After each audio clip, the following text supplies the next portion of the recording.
Liar. Everywhere. On netrootsradio.com.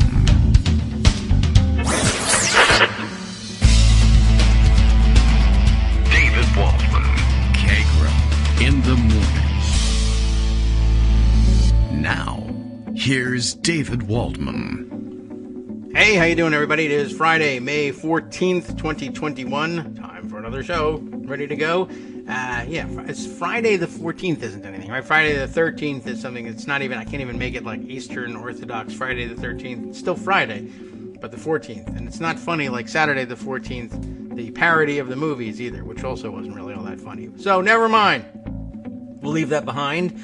We have a full slate today, plenty to talk about. And we'll make even more to talk about because Ian Reifowitz will be joining us for the first time in quite some time since we got a new president, or at least since we installed this new one. We were pretty sure we were getting another one when we last spoke because we had to cast the votes and counted them and everything. But I think we spoke last in December.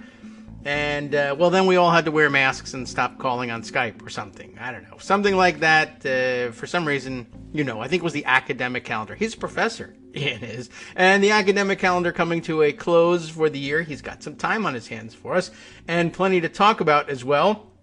So lots to discuss on the policy side. Lots to discuss on the politics side. We could do just about anything. And that's reflected in, that'll be reflected in today's show. And probably here in Bill's morning tweet. The Kagro in the Morning Show is live now. Special guest Ian Reifowitz will join me, Kagro X, this morning. And for the first time in 15 months, the CDC says they don't have to wear a mask while Skyping. See? Well, we've got that to discuss. Plenty of feels happening on all sides of the issue and some of the parts of the issue that aren't really actually sides of the issue. But that was the news, the big news yesterday, pandemic-wise anyway. The CDC has decided that vaccinated people don't actually have to wear masks indoors in most settings. I guess there's some nuance to it. We could discuss a little bit about what that feels like, and I have to do some research on exactly where it means you still have to mask in sensitive areas, hospitals, etc., where the medically vulnerable may be present. And of course, it sets up the question of, well, who's vaccinated and how do you know? And does that even matter is another question. But yeah, you don't have to wear a mask while Skyping anymore. You do have to wear a plastic bag full of gasoline over your head, which I think is equally dangerous, if not worse, than wearing the masks. That I definitely could see people not being able to breathe and feeling very uncomfortable and feeling like they have to remove these things. I don't know what happened with the gas thing. I don't know why people thought it was going to be a long-term problem and they were hoarding gasoline. And then I saw pictures circulating of people filling plastic bags. Justice told me about this a couple of days ago. And now people are saying that those pictures may have been old, that they may have been people hoarding gasoline perhaps at the onset of the pandemic itself, which would make a hell of a lot more sense than doing it now, I think. Because this thing is, I think, going to be over in a couple of days, and maybe you didn't have the luxury of not having gas handy for your car. But I'm not even sure how you're going to get gas out of a plastic bag and into your vehicle. But maybe you have equipment for that at home. But if you do, then you probably had gasoline storage equipment too, and didn't need to use plastic bags. I did see that somebody did something like that, filled up gas cans, actual gas storage equipment, gas cans. Threw him in the back of the Hummer down in Florida and drove away and immediately lit up a cigarette and blew up his Hummer and probably all the gasoline that he had hoarded and maybe somebody else's gasoline too. And I understand that part of the irony of it is that at least that part of Florida, if not the whole state, wasn't actually served by the pipeline that was struck by this ransomware attack. I don't know. I don't know what to say. I guess I'm glad that guy blew his Hummer up. That's not so bad, as long as he didn't take anybody else with him. What is this? Justice sends me this note that Snopes determined that the pipeline hack was so bad that people were filling gas bags in 2019. Oh, was that it? Okay. The hack was so bad that people were traveling back in time in presumably solar-powered time machines and filling up bags of gas. I would like to know whether they figured that out or not. All right. Well, thanks very much. I don't know. That doesn't really necessarily straighten anything out. but plenty to check in on. And Ian Reifowitz this time will want to join us in the 9 o'clock hour, because the academic year isn't entirely over, and he's got some business to take care of in the 10 o'clock hour. So doors open, Ian. We're ready for you.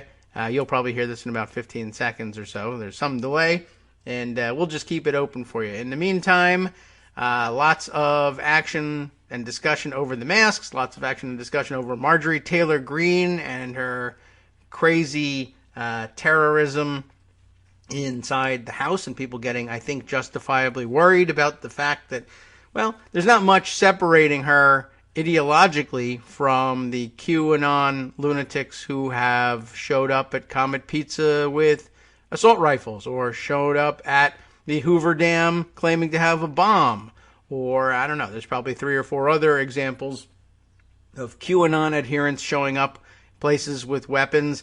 It's just, the only difference is that this one, we decided to give her access to the House floor. And by the way, the ability, I don't know whether they've lost this ability or not in the wake of the Capitol attack on January 6th, but ordinarily members of Congress with those pins have the ability to escort groups of their choosing around Capitol security and then take them pretty much anywhere that they want with them. Just, who knows who those people are, and we're finding out more about the people she's hanging out with, and she doesn't even need to bring in outside people necessarily to bring crazy, possibly armed, unbalanced people into the equation. So yeah, it's something to think about, and yeah, it's something to think about that she has a demonstrated history of stalking and harassment, in particular against women in Congress, Democratic women in Congress. There are, I struggle for finding the way to express this smoothly, but since she's arrived on the scene, I guess we can't say that it's since she was inaugurated or sworn into Congress, because the problem is that she was doing this before she was in Congress. But her total is now up to 5 Democratic women in Congress have been stalked, targeted, and harassed by Marjorie Taylor Greene. How many of these things do you get to do before people can put a restraining order on you? I don't know. That seems like maybe this is something they ought to check in on. She's gotten in the fight with, I don't know if I can remember all the names off the top of my head, but she targeted AOC the other day, saying, I just wanted to challenge her to a debate. She barged into Rashida Tlaib and Ilhan Omar's offices before she was a member of Congress to demand that they retake their oaths. You remember all of this. We discussed it, I think, yesterday. We actually got some time on the air for it. But to demand that they retake the oath on a Bible rather than on the Quran, or Quran, I should give it a better pronunciation than that. She has had fights with, with Cori Bush, right, who she accosted in one of the tunnels over masking issues. I mean, it's been a little bit of everything. And one more, the hallmate in the office building, Marie Newman, who's got a transgender daughter who had a trans pride flag, and they got in a altercation about that, and she spoke on the floor with, disparaging comments about her daughter and hung up a sign. She's got a real problem. And anywhere else, I mean, forget it. Security escorts you out of the building. Unfortunately, in this situation, we're dealing with somebody who can order security around, and the Capitol Police are essentially not really allowed to touch her. They're not certain what they can do with her. So we all just have to sit around and wait until it gets to be too late, and then we all say, gosh, how did we miss the warning signs? And we have one of those stories. Well, you know about that. We discussed it yesterday. Today on tap, let's turn now to getting connected with Ian Reifowitz. He's going to take us down a slightly different path. As I said, there's some policy to discuss. He's written just recently about the various ways in which the new president and the new majority in House and Senate aim to stimulate the economy, for both with COVID recovery and infrastructure bills looking forward. And, of course, the new Republican freak out about that. They're finding all sorts of excuses, or attempting to find all sorts of excuses as to why they should stand in the way of that. All right, let's see. How do we want to handle things here? Why don't we see if we can give Ian a call and make sure that, he says he's ready and standing by, but I just want to make sure that everything is cool. I didn't know whether I was going to do it this way or it's been so long since we spoke with him that I can't recall what our setup was. All right, why don't we give him a call? That makes it easy. And I think we can, he's going to give me a call. How about that? Well, okay. Technology takes care of itself. Good morning, Ian. How are you? I'm well. How are you? I'm sorry. I thought the rule was I don't remember. The boss and the host has to make the call. I'm sorry about that. Oh, that's okay. We do things backwards here, and sometimes, by which I mean we didn't even make a rule. We're not only, I frequently just tell people, whatever you're ready, you can call. And I don't remember what the last time, our own thing. I let everybody make their own decision about it, and then lose track of what the decision was. That's a non-hierarchical, very, user-friendly approach. It feels that way, and then it falls apart. But that's okay. This works just as well, and reminds everybody this is a home production, though you're not to try it at home, because if you did, then what would you listen to? You'd be sad and bored, and we would have no friends. So, okay, don't do that. Yes, it's been some time since we spoke, and I looked it up to make sure, did we speak after the election? We did, but not before inauguration. And so I guess there was still some, we didn't have real doubts about who was going to be president, but we did have real doubts about whether or not people were going to get hurt in the meantime. And now that's settled. Spoke after January 6th? I think in December was perhaps the last time that we were on the air together. So we may have missed the insurrection, though I feel like we spoke about it, because how could we not have? But it's possible. The record keeping may be wrong, but anyway, So we have that behind us, sort of, except that this continues, and some of the people who helped plan the insurrection are still inside the house, now busying themselves with pretending that this was all just an effort to arrange self-guided tours for some very excited patriots. And, it's not flying with anybody, but they still, it's a weird phenomenon. They still insist that this is the line they want to stick to. And then, of course, all the drama in replacing, which they haven't done yet, but expelling from leadership Liz Cheney, the one member of the Republican leadership in the House who was willing to acknowledge that was wrong and a bad thing, and set to be replaced soon. And I guess the narrative was supposed to be she was going to be replaced by Elise Stefanik, which made no sense whatsoever ideologically, except that she was willing to participate in the continuance of this big lie. She now has a challenger in Chip Roy, who is far more conservative than Stefanik and far closer to Cheney in every way, in that he too actually condemned the attack on the Capitol, which is really amazing. And it'll be interesting to see if they have an ideological contest. Stefanik votes the wrong way on everything, and that's his pitch to the conservatives in the Republican conference. And I voted what would be considered by you guys the right way, and yet here you are, you're going to install somebody who votes opposite from you on everything that matters except Trump's lie. I would be very interested to see how this resolves itself.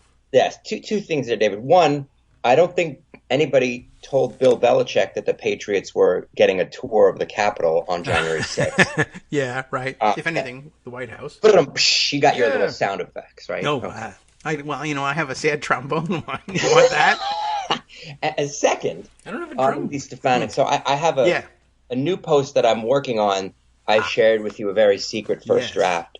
The real problem with Chip Roy is not that he's not conservative enough, more conservative than Elise Stefanik, that it's not that Elise Stefanik voted against, let's say, the only major legislative achievement of the Trump presidency, which was the rich man's tax cut. It's not that she voted against the Trump leaving the Paris Climate Accord, all the other things that she voted opposite from Trump on. The fact is that Chip Roy is not female enough.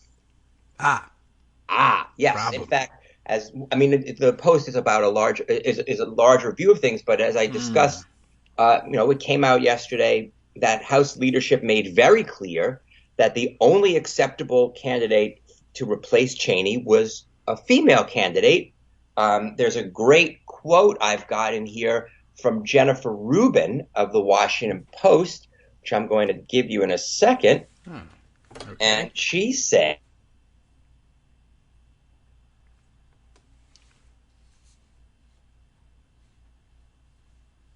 "Oh, I don't hear you now for some reason." She said, "Okay, I may. Ian, if you're still with us, check your settings." But this is very suspenseful. Did I go mute there? You did, yes, but in very dramatic fashion. I must say, it came out very well. And she said, and then we all literally was sitting there waiting, like if you're old enough to remember E.F. Hutton commercials. What did she say? I totally did that on purpose. But in addition to clicking mute, yes, I don't seem to be able to find the quote, even though I know exactly where it is. We'll take your word for it. I'm going to do this a little longer, and it's not there. I see it. There it is. I found it. I found it. See, okay. Once you give up, then you find it. Perfect. So Jennifer Rubin said that they're doing this, quote, because the party, though it supposedly abhors identity politics, needs a skirt to hide behind as it jettisons a strong, independent-minded female colleague. Huh. Okay. And Nancy Pelosi put out this great sort of satirical ad from the House leadership under the heading "Help Wanted, Non-Threatening Female." So that was pretty cool. And she said McCarthy and Scalise will want someone in leadership who's not only relentlessly on message, but also someone who does not pose a threat to them in their power. So go Nancy and go Jennifer Rubin. So the vote is happening right now. I was trying to get an update on it right before we got on the show, and maybe we can even do a last minute check and see if the vote is done. Yeah, well, we'll keep an eye on the Twitter machine, which should announce it as it leaks out. Oh, you're much cleverer than I am. I was just going to go to CNN and wait for updates. Well, Twitter. There's that too. Well, we can try that. I'll leave one open. You're much better at this than I am, David. It doesn't mean I'm going to get the answer. It just means I'm going to stare at my screen. So, if you want, though, we can talk briefly a little longer about the Post. Yes, please. Since we're on the subject, if you'd like. Yeah, and it's a sneak preview, this Post. It's not up yet. Okay. Very exciting. So it's about Trump and history. And I love to write about history, as a history professor. Well, I hope so. I do. And so what I'm doing here is drawing some historical comparisons. Contrast. It's funny when I say comparison in my mind. I'm not saying that they're equal. When I say compare, I mean the contrast is implied. But anyway, I'm going to be drawing some comparisons and really contrasting what Trump is doing with some other historical examples. The classic case in American history for most people who've studied it of a single person tearing apart a political party is Andrew Jackson, right? When Andrew Jackson ran for president in 1824, he ran against three other people. They were all in the same party. There was only one political party at the time. They were called the Democratic Republicans, founded by Jefferson.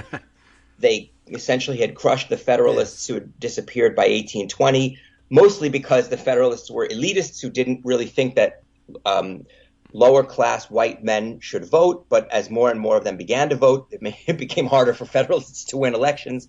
So they kind of disappeared. They also were discredited during the War of 1812 for pushing secession. Anyway. Oh, well. Then we got into the era of good feelings. James Monroe ran unopposed in 1820, and then in 1824 you had four Democratic Republicans, one of whom was Andrew Jackson. He won the popular vote by more than 10%, although not every state had a popular vote, but it was the first real mass popular vote election.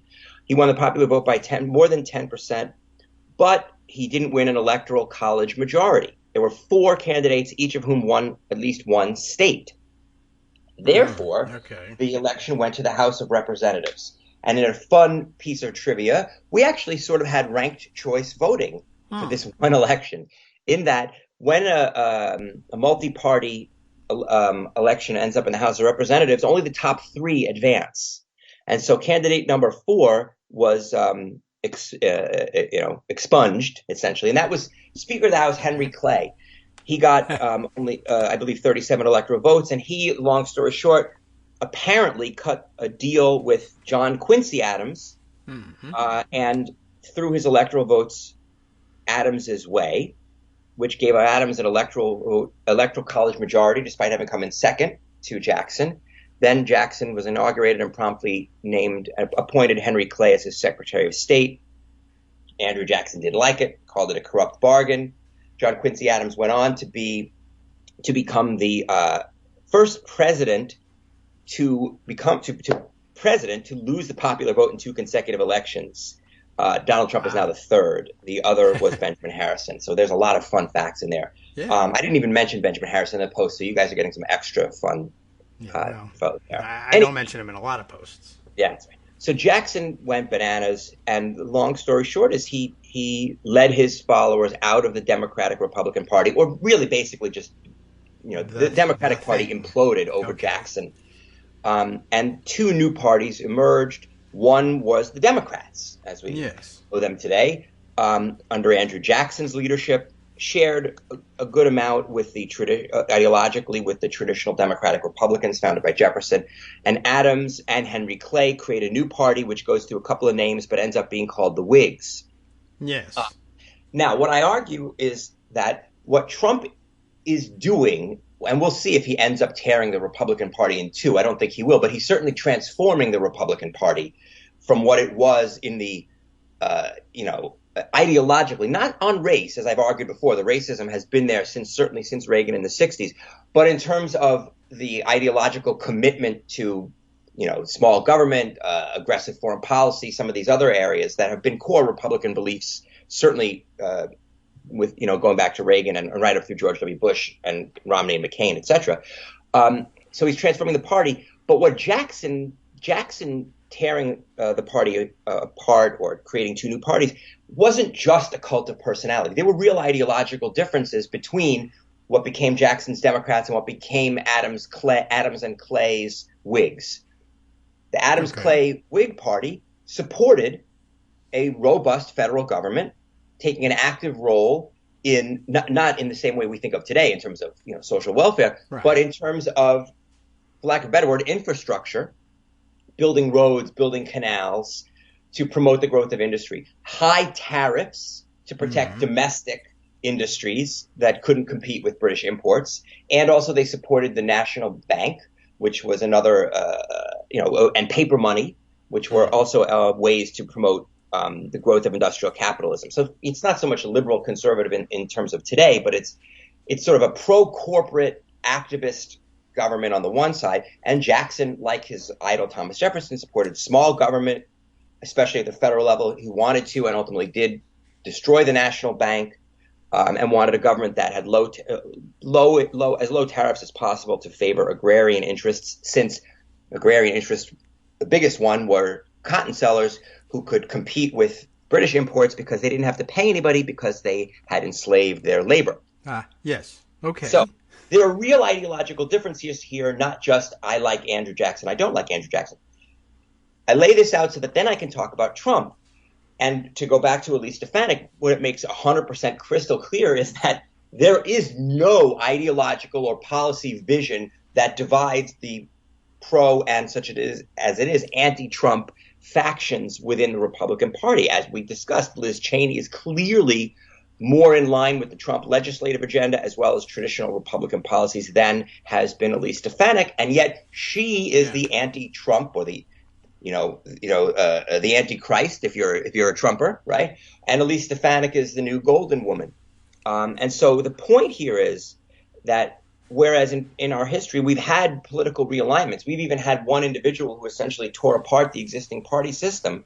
We've never had somebody do what Trump is doing in terms of creating a really non-ideological cult of personality. I mean, even if you look at the breakup of the Whigs in the 1850s, they broke apart specifically over slavery.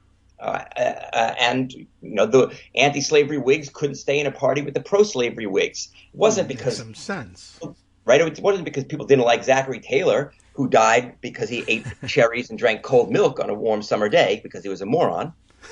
Here's some more fun information for you. Okay. Anyway, he was the last Whig president, last Whig to be elected president.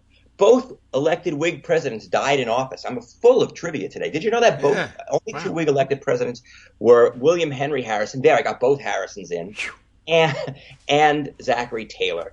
Both died in office. I hadn't thought of that. Yeah. So Trump, in that sense, in terms of having a purely naked, non-ideological cult of personality that's dividing his party, is really unprecedented. We're seeing, you saw yesterday this manifesto from these 150 conservatives, Republicans, that they put out, essentially trying to create a new faction within the Republican Party. And you had some real names on there. I mean, you had 4 former governors, you had a former senator, and even there, if you look at the ideology of the people on that list, one of them is Mark Sanford, who was the former governor of South Carolina. Tea Party guy, hard right conservative. The other is Bill Weld, as left a Republican as you can get. This is not about ideology. Trump is full of this now. Wow. So, I mean, not only driving odd bedfellows together in pro-Trump faction, but odd bedfellows in the anti-Trump faction as well. What a strange thing, and no one else has succeeded in doing this. And he lived through his entire term in office, which is something of a mystery, too. Hi, it's me, David Waldman, your host for Kagro in the Morning. I have good news to report. Many more listeners like you are making critical contributions that keep our show on the air. Makes good sense, of course, and patreon.com, Patreon.com, makes it simple. Now you can make easy, secure, recurring monthly contributions to support our show. Patreon.com/KagroX gets you straight to our donation page. Maybe you'd like to thank us for helping keep you sane during the Trump era. Maybe you're looking forward to in-depth explanations of what's going on in the Biden administration. Whatever it is that keeps you listening, we need your help to keep bringing it to you. And hey, if you happen to prefer using PayPal or even the Square Cash app, we're up and running with those options too. Thanks again, everyone, for all of your support. We literally could not do this without you.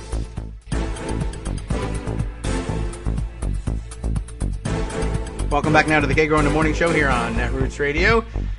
Ian informs me that the news is that it's now official. Elise Stefanik has, in fact, just been elected as the new House GOP conference chair. They got what they were looking for. Another woman to pose as a Republican leader so that America knows that they're great feminists in the Republican Party. I see a vote total of 134 to 46 in their secret ballot vote. Yesterday's vote, or the other day, was a voice vote. Didn't record anybody on the question of whether or not Cheney should be out. But the question of whether Stefanik or, I guess, Chip Roy got the 46. Though perhaps they just said, write your name down. And no word on whether anybody else got any other votes. This is going to be interesting. And I was just musing with Ian off the air in the break that I can't tell what comes next. Does Elise Stefanik change the way she votes in the House in order to stay in step with the conference that just gave her this opportunity because they felt that Cheney was out of step with them? Or does she maintain her voting record saying that the item of chief importance is staying as a member of the House, not to lose her grip on her constituency? And the thing is, I can't tell which is more important to her, the leadership position or the position in the House, because I can't tell what's important to her because she has no principles and makes no sense, and she may not even know which is her priority. So I guess we just have to sit there and wait and see. And it's a good opportunity to, I mean, I'll also point and laugh at Chip Roy. There's just nothing he can do to make himself famous. So, not so bad. All right. Well, let's see. What else do we want to continue on this subject, or is there more you want? Any more spectacular trivia to reveal from your piece that hasn't gone up yet? No, I think we timed our last discussion of it to end perfectly. But All can right. I also say that when you say Chip Roy, all I can think of is Chips Ahoy. Yeah, really. That definitely comes to mind. I don't know. That does. It is amazing considering the names that sometimes Southern Republicans adopt for themselves. I don't know. Is Chip his real name? Is that a nickname? I should look that up in Wikipedia. They usually know. And if that's a nickname, I can't believe you went with that. But who knows? Check his fat yearbook. Yeah. Maybe that has something. Or maybe it's a nickname. I would give that guy a nickname if it rhymed with Roy Ahoy. Well, let's see. Anyway, you have just published a piece which did actually make it out of the publication queue in the last couple of days on the policy side of things. If you feel like moving to that side of the agenda, but it seems like an important one, and I think something that we've all seen coming here. The theme of the more recently published piece is the Republicans, I guess, remembering that they're supposed to be either fiscal conservatives or deficit peacocks, depending on how you view it, and raising inflation worries over the proposed, some enacted and some proposed spending by the Biden administration. Oh, by the way, Chip Roy's actual name is Charles Eugene Roy. So Charles Chip, okay, maybe sort of kind of. I guess that's a nickname for Charles. It's got a CH in it. You don't want to go with the Eugene. Eugene Roy. That would be terrible. But C. Gene Roy. I don't know. There's a ring to it. C. Gene Roy. That could Gene, yeah, rather than Eugene. Good reminder here, though, from Wikipedia that his start in politics, I guess, more or less, came from. He may have had a career before this, but he was chief of staff to Ted Cruz in his, I guess, in his first Senate term. And wow, all right, and it's amazing how he too has departed or split with Ted Cruz. Ted Cruz has gone pretty much full Trumper as well. Chip must feel all alone in this. I don't feel bad for him, but all right. This was again switching subjects back to the inflation bit. Your most recently published piece, inflation didn't matter when Trump cut millionaires' taxes. But now that a Democrat's president, well, we know what happens. I'm now forcing that discussion, I guess. But you can certainly U-turn if you like. But I thought we'd head in that direction. Sure. Although I will say we could always send Chip some cookies. See, I can't let go once I've got the bit in my mouth. Right. Anyway. Yeah, well, we'll send him or the we soft can send him ones. some chips even. Anyway, cookies better. Okay. You can't. The joke can't be too right down the center. You got to have a little, just a little bit some of twist to it. Yeah, the twist. Thank you. That was the word I was going. Okay. So so thanks for introducing the piece. Yeah, I mean, look, to suggest that Republicans are hypocrites, I think is akin to breathing. Yes. I mean, generally, if you really want to get down to it, most of my posts are either about how Republicans are awful in some way and very consistent, or about how they're awful in some way and hypocritical. So this one is the latter. But yeah, I mean, look, when Joe Biden and the Democrats in Congress passed the American Rescue Plan, we started to hear Republicans saying, inflation, is this going to spark inflation? Meanwhile, of course, we're still coming out of a, pandemic-induced, recession that's as bad as anything we've seen in a generation or more. By some measures, at least even as bad as anything since the 30s. But they started talking about inflation. And then Biden has proposed two more plans since then, right? The American Jobs Plan and the American Families Plan. These are also vitally important measures. And again, Republicans are talking about inflation, except when they weren't. except when they weren't, right? So on the one hand, they've been talking about inflation, but then on the other hand, there was a criticism put forth about the tax hikes on the wealthy and on big corporations that Biden has proposed to help pay for these plans. They said on the one side of the mouth, they were saying, oh, the economy is running so strong that we're going to get inflation. And the other hand, they're saying, oh, the economy is so weak that raising taxes even on the rich is going to hurt the economy. They can't even get it right within their own. There's inconsistency within their inconsistency. But of course, the larger point, right, is this is not what they had at all cared about when they were in charge, right? When Trump and the Republicans had Congress and the economy was already growing at about 3% a year, which they inherited from the Obama administration. That seemed like a perfectly reasonable time to cut taxes for the wealthy, cut taxes for big corporations. And did they worry about the economy overheating and leading to inflation then? No, they did not. That's not really a surprise, of course. But now they're very worried. And we have people like Susan Collins, who is the queen of expressing concern about things, right? As I'm sure the audience knows, right? She said, I worry it would ignite inflation, which is very harmful to our economy. I mean, and there's more quotes like this that I could read to you. But basically, it's basic hypocrisy. It's basic hypocrisy. There was also a little bit of lying, which I threw in. I even did this was my own little actual bit of original journalism here as opposed to just commentary. I've been watching Meet the Press, Senator John Cassidy of Louisiana came on there and started talking about Biden's plans. He actually talked about $7 trillion in proposed spending, even though it's really only $6 trillion, but whatever. If you want to fudge a little bit, fine. But then he said, he condemned what he characterized as the $7 trillion in spending the administration has proposed for this year alone, and said, "My God, you're going to explode the deficit, spending $7 trillion. I don't care what kind of tax hikes you're talking about. There's no plan to spend $7 or $6 trillion this year alone. The American Families Plan and the American Jobs Plan spread out spending over 10 years."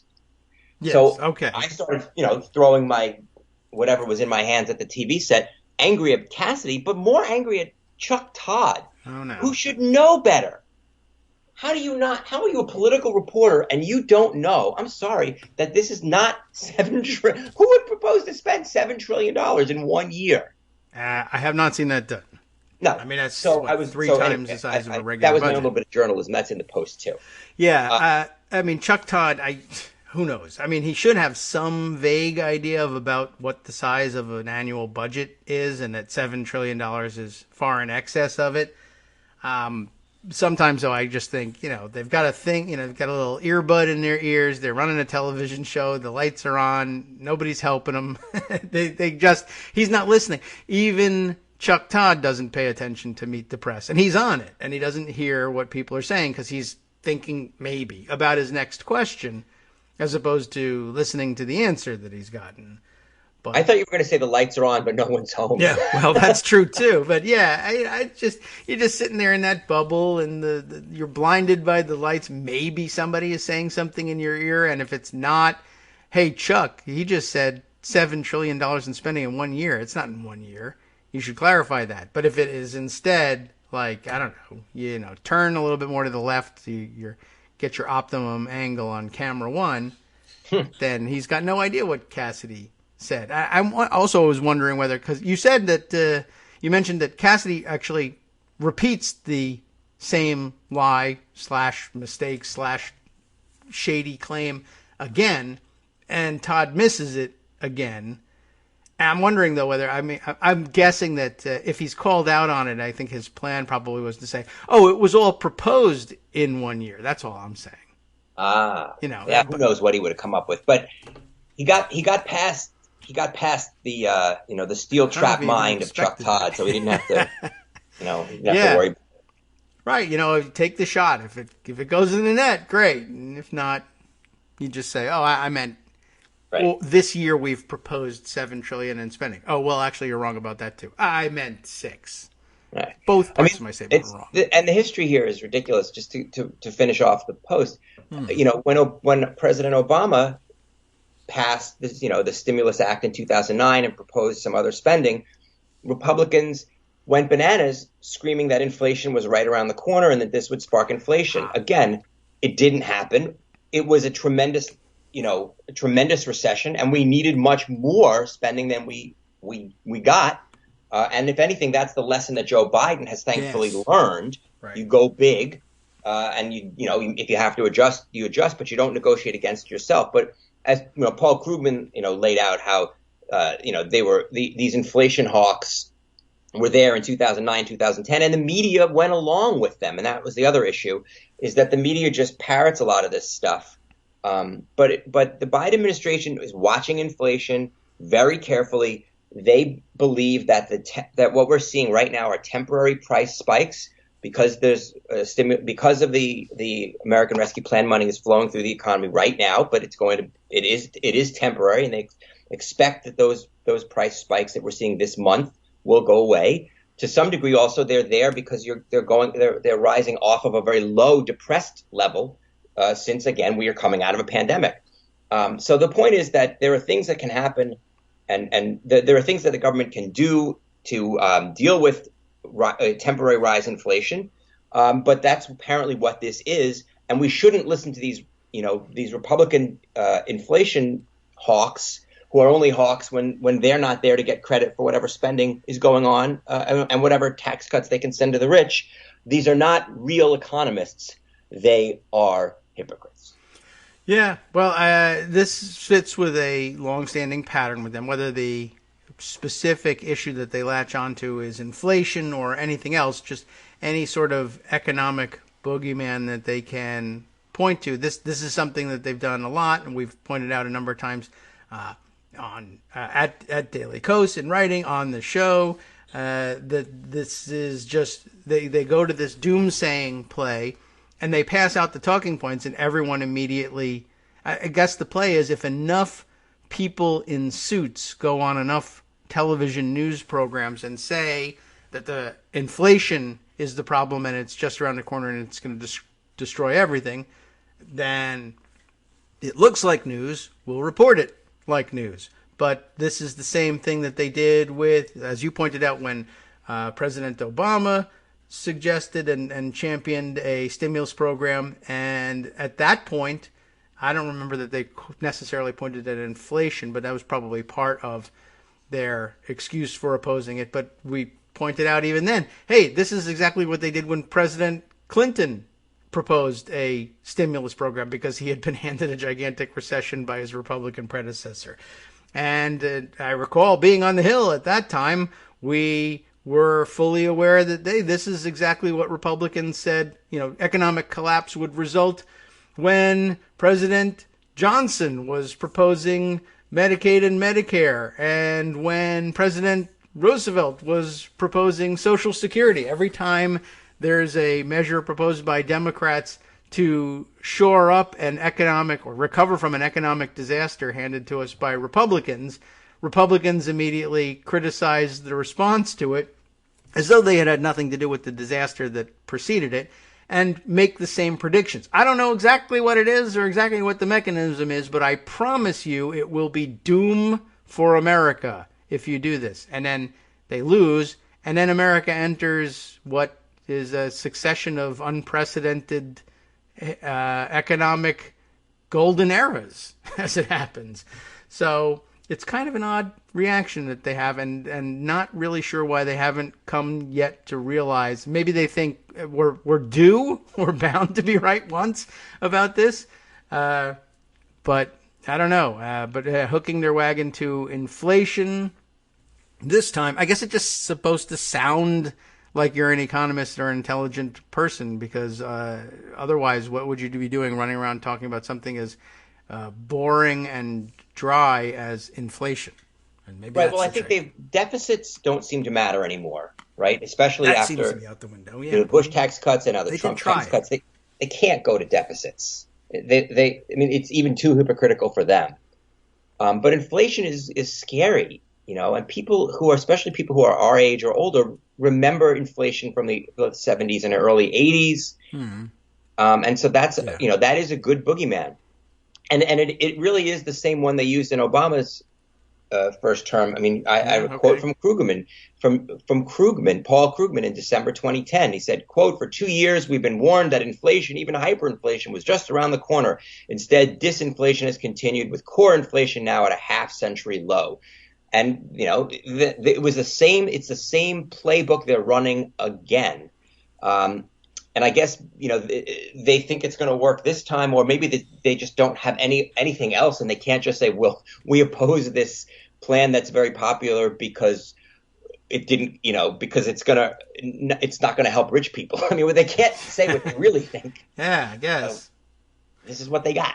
All right. Well, so they're running with it, and right. Yeah. So now we just sort of witnessed the failure of the media to say you have been wrong a lot, and specifically on this. But even when it's not specifically inflation, your predictions of doom for the American economy under Democratic economic direction have almost always been wrong, and I'm not even sure why I put in the word almost in there as a kind of a hedge, just in case you were once wrong, but I can't think of an example of when you've predicted economic doom under a Democratic-led stimulus program. When has it ever backfired? And I can't think of an example now that I think about it. And we know the stock market historically, not that that's the only measure, but the stock market has done significantly better under Democratic presidents than Republicans. And that goes back to the beginning of the 20th century, when we're talking about those measures. And it's striking. It's striking. You can see it. President Obama presided over a very strong stock market. So did Bill Clinton, whereas the Bushes did not. You can look at people can Google the data. It's out there. It's clear and it's striking that Democrats over the last 125 years, which is really the period. If you want to talk about Democrats being progressives, you could start looking back 100 years ago, maybe. Those policies do better for the economy than Republican policies. It's under Republican control of all three branches that we've gotten the Great Depression, right? 1929, after 10 years of Republican, 9 years at that point of unified Republican control of Congress, the 2008 crash after, I believe, 5 or 6 years, or maybe 4 or 5 years of Republican control from 2002 to 2006. And if you want to look at it that way, the crash of 2020, COVID, the management of COVID certainly made the economic disaster worse. And of course, that also came after at least a couple of years of Republican control of all three branches, if you want to push it that way. They're not very good at this. Please stop giving them the power. Yeah, right. It was at one point easier to illustrate earlier in my own political awareness and career. I was simply able to say, this happens every time you make a George Bush president. So stop doing that. But now we've tried it out with some other people, and it appears to be the same pattern over and over again, regardless. Though, I suppose if you said, all right, well, we won't do a George Bush, we'll try. How about we try Donald Trump? I think that was fairly predictable that wouldn't work either. But yeah, this is their thing, and this is their go-to, and it works to an extent. I just after reading your piece in preparation for this last night, I wake up this morning to Bloomberg running a piece under the headline Larry Summers says the U.S. inflation rising faster than even he predicted. I don't recall specifically listening to Larry Summers about anything, but in particular about his inflationary predictions.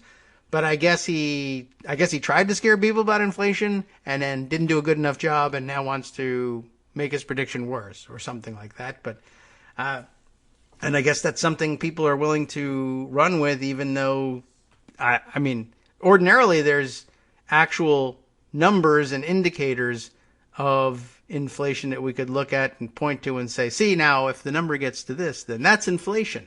And I don't believe we have those numbers, but somehow you can call Bloomberg, which is ostensibly a financial publication, I guess they've expanded obviously into politics, and convinced them that not only is there rampant inflation, but it's worse than even I predicted, which I might not have predicted, and you still get an article out of it.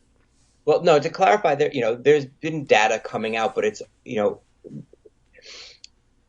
the data is short term, right? And then yes. I see what you mean. Federal Reserve Chair and what Treasury Secretary Yellen have been saying is that these are short-term jumps that we knew were going to happen because, like I said, the American Rescue Plan money is going into the economy, but those are one-time jolts. In using, first, and if inflation does go up a bit, then they can raise interest rates, and there are things they can do without having to abandon things like the American Families Plan and the American Jobs Plan, which, as we said, are rolled out over 10 years.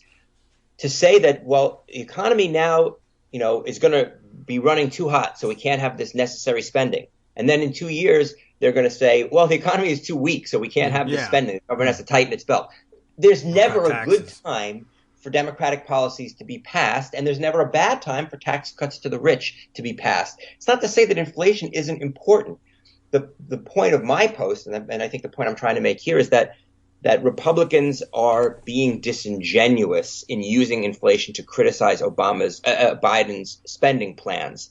Summers, isn't necessarily saying that Biden's plans are bad, but he is more of a there is an honest debate, at least among these non-Republican economists. Austin Goolsbee has pushed back against what Summers has been saying and said, no, this is not where we're at right now. You can react to events as they play out. But, Jerome Powell is the head of the Federal Reserve. And at this point, he still believes, and the Biden administration still believes, that the price increases we're seeing this month over previous months are largely temporary and coming off of a very, very low level, so that they are not dangerous. They are not leading to any kind of dangerous inflation at this point. And there's certainly no reason to abandon a spending plan that's going to roll out over 10 years when the economy is going to go up and down over those 10 years. How could there ever be a perfect time or even a good time to put forth a 10-year plan? The 10-year plan is designed as a long-term plan. Yeah. The chart that they offer up to illustrate, and they title it Heating Up, U.S. core and headline inflation both jumped more than forecast in April, and I'm sure that that's the case. But even the chart that they are providing shows it's a pretty gradual, or rather pretty mild increase. I mean, still under 1% at its peak here, and of course it's hovered at under 0.5% for the entirety of the charts display here from April 2018 on. And, of course, as it says here, core CPI, excluding food and energy, which I guess is a good thing. I don't think you're going to get any real usable readings on energy prices when people are filling plastic bags with gasoline. So, yeah, no, those are just too volatile to measure on a month-to-month basis. I would think so. And so it makes sense, of course, to keep that out of their measurements. So that's not affecting it either. But yeah, I mean, even the price increases that they're talking about are, extraordinarily mild. I think, historically speaking, if your worry is hyperinflation, this isn't it. Even if you just look short term. And one of the other things I mentioned is that one of the causes of this recent spike is that we have some delays in the supply chain. Without going into too much detail, as I mentioned in the post, it's thanks to Trump's tariffs. It's thanks to Trump's tariffs, right, that are preventing imports from happening or hampering imports of certain things. If you're building a car and you need microchips and you can't get microchips, then you can't build the car, right? So this has nothing to do with Biden's proposed spending plans, and whether he enacts them or not will not. Neither enacting them or not enacting them will help with the delays in the supply chain that are causing price increases. Yeah, and then as I recall, one of the few things that I can remember off the top of my head from our discussions of, say, modern monetary theory, as we've had in the past on the show, that they're more likely to point to supply chain disruptions or other bottlenecks as sources of real-world inflation than economic policy or money supply. It doesn't make any sense, I don't think, under modern monetary theory to worry about money supply causing the inflation. But yeah, it's only when you've got plenty of money in circulation and very little that you can actually get your hands on in exchange for the money that inflation becomes a worry. And yeah, their tariffs are going to be a fairly serious barrier. And I guess it's not. I guess it's not all that easy to roll that back in the middle of everything else. But I guess we'll be seeing some changes in those tariff barriers as well. But yeah, I guess the inflationary root causes. Well, I mean, at this point, it doesn't really help anybody to hang more around Trump's neck necessarily. You're not going to destroy his reputation with it at this point. That's already been done. But yeah, it's a very good point that you bring up, that a lot of the causes have roots in his haphazard management, if you can even call it that, of the economy, and doing it by gut. And now all of a sudden we're returning to the science. Now they want to listen to the science, economic science. And it doesn't even describe what they think is happening here. Right. And Biden is a little bit locked in because, you know, we're still engaged in a trade war, quote unquote, or whatever, a trade dispute with some of these countries. And if Biden just says, oh, well, I'll just pull back on those tariffs because I don't like them because they were Trump's, then it's a unilateral surrender. Yes. Right? Let's sort of put your foot into that, you know, in for what is it? In for a dime, in for a dollar, penny for a penny, in for a pound. We can come up with a few more cliches. Yeah, no, that's a good point. You can't simply reverse things because there was at some point some difference in economic policy that underlay the dispute, and resigning from the dispute doesn't help anything either. We have our 1 minute break coming up. I know you have things to do. If you're able to return to sum up afterwards, that would be wonderful.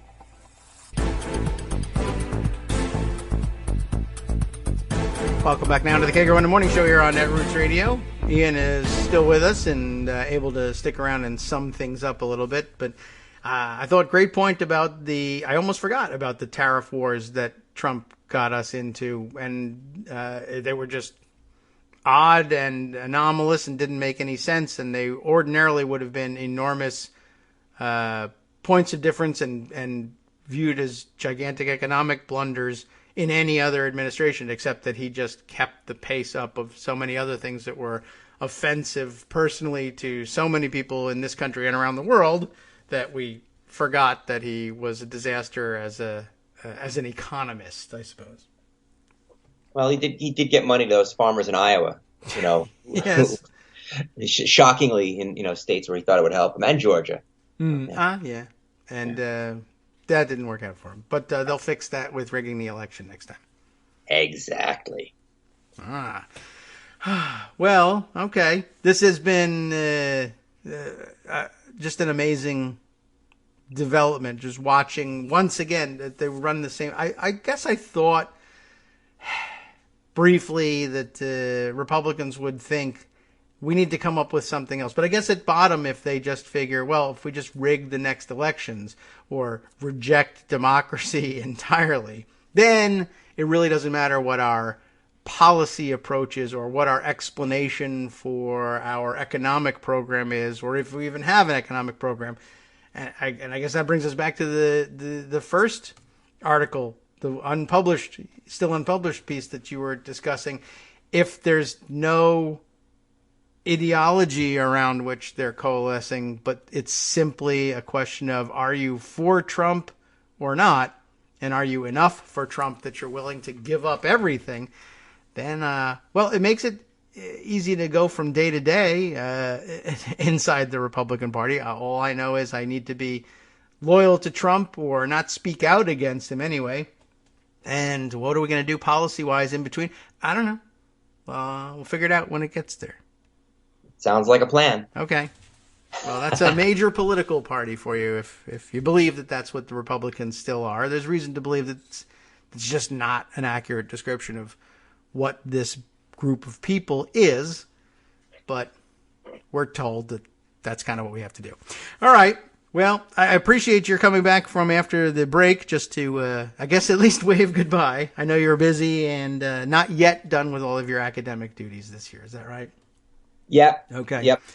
Some more teaching to do, but it's always a pleasure to come on and have a talk with you. I really enjoy it. I do too. And folks can find me on, Daily Kos. I've got my Of course. posts now and again.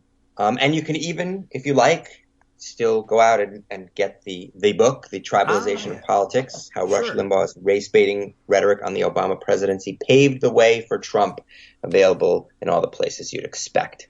Yes. All right. And maybe next time we speak, I'm sure you're thinking ahead to like, well, okay, what's next on the writing horizon? Is there a book in the works? What's the next theme? You don't have to reveal that now. You might not know it. You might not want to tell us yet, or we'll steal it and write our own books. I don't know.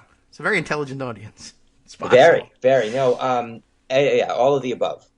Okay, very good. Well, I hope to hear more about it when plans are ready to be revealed. Appreciate it. Thanks, Ian, for coming by, and we'll talk again soon. Pleasure.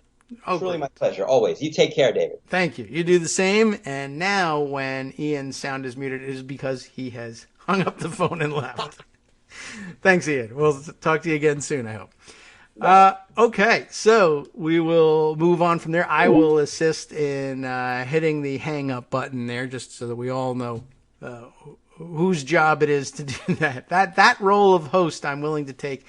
Let's change directions. Of course, there's plenty I've put away in pocket here. A lot of things we'll want to hit on before the weekend comes up. And so, speaking of things we want to hit on before the weekend, Matt Gaetz is in the news again. Just thought I would bring you up to speed on this.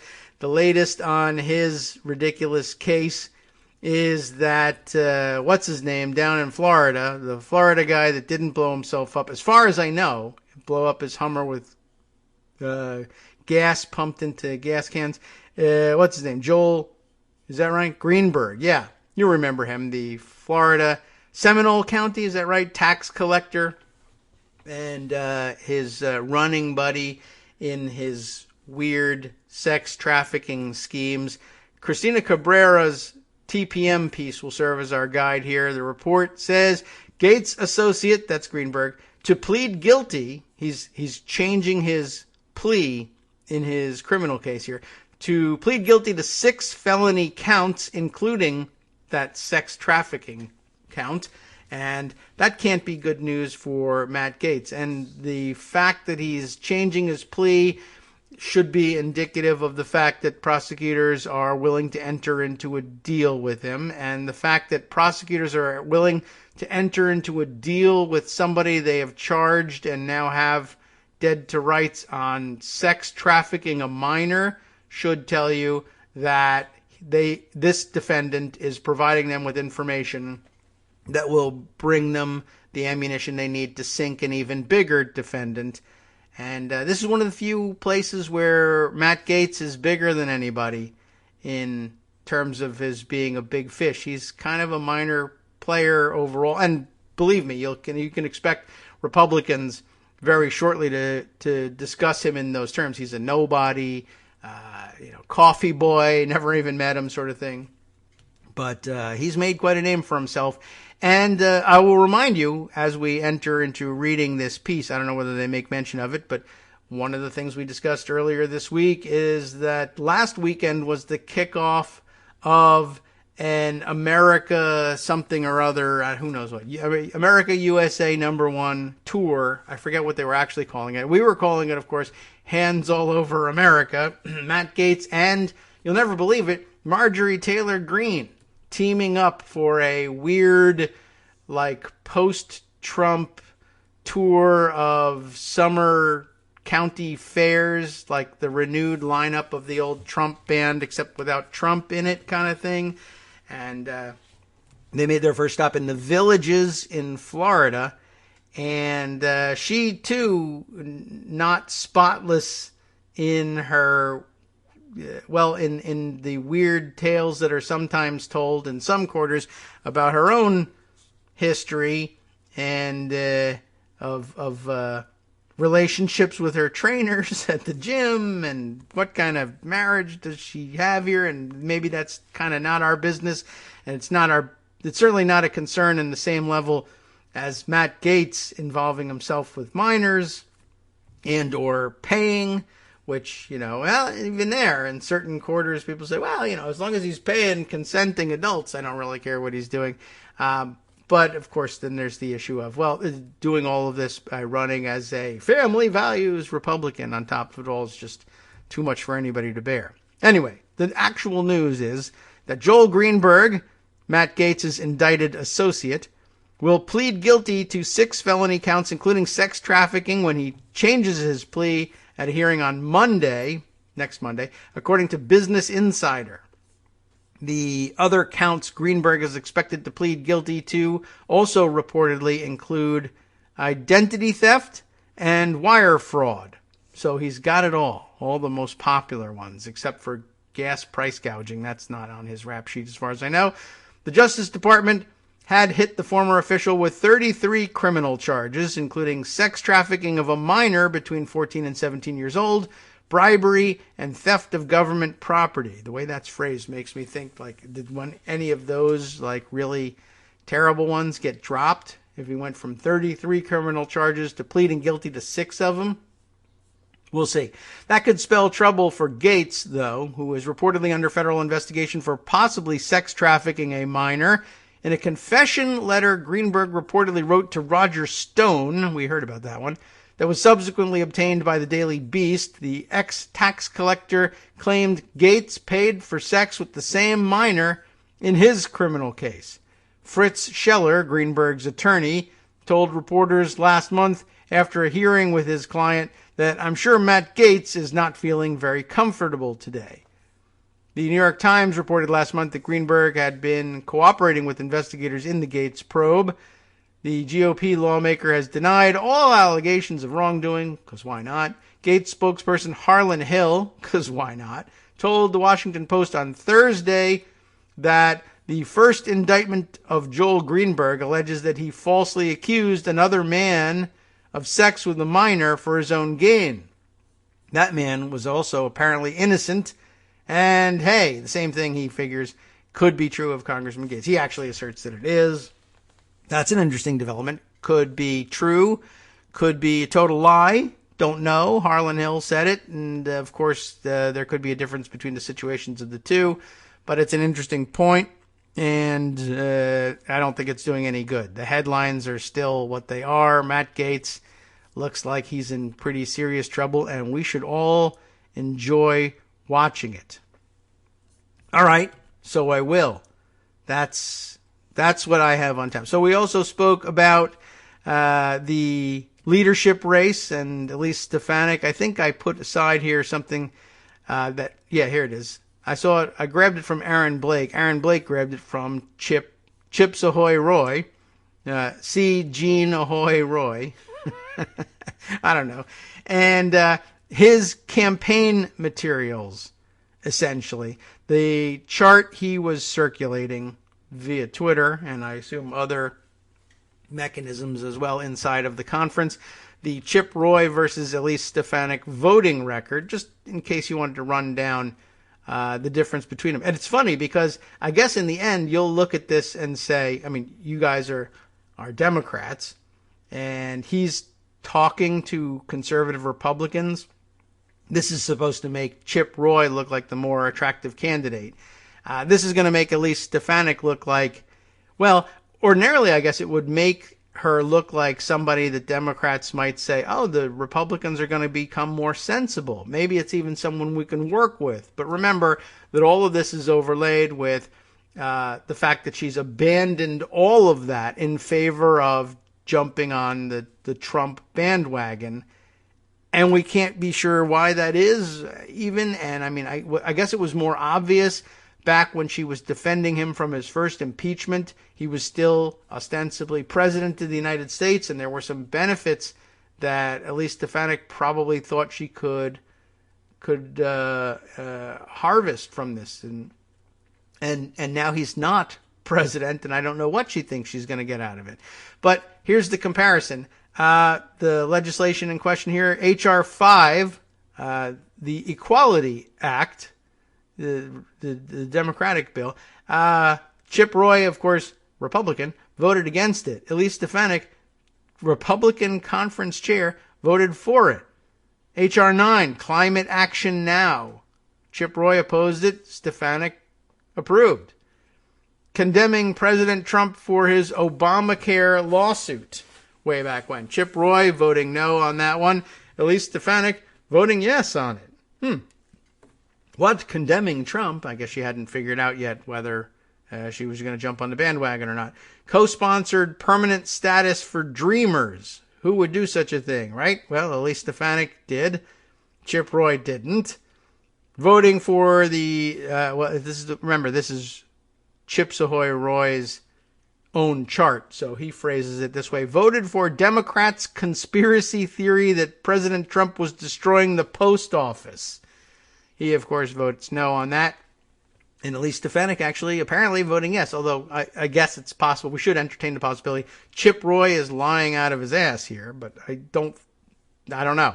I presume that we could probably look some of these things up. There's even some footnotes to it, so maybe it's possible.